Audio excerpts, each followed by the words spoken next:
దేవుడైన యెహోవా కనికరం కలిగిన దేవుడు. నిన్ను చూచి నీకు తన చేతులతో సహాయం చేసే దేవుడైన.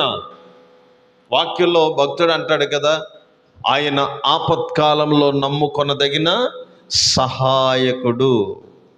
మరి ఒక చోట కీర్తనాకారుడు అంటాడు, నా హృదయము ఆయన యందు నమ్మికించునే గనుక ఆయన నాకు సహాయము చేశాను. సహాయం ఎలా చేస్తారు? చేతి ద్వారా చేస్తారు. ఆయన చూచి చేతుల ద్వారా సహాయం చేసే దేవుడు మన ప్రభు అయిన యేసయ్య. అందుకే ఆయన కనికరం కలిగిన దేవుడు. ఇశ్రాయేలీయులారా, నీ దేవుడైన యెహోవా కనికరం కలిగిన దేవుడు అని చెప్తూ నిన్ను చెయ్యి విడువడు, నిన్ను నాశనము చేయడు. వాళ్ళు ఏమనుకుంటున్నారంటే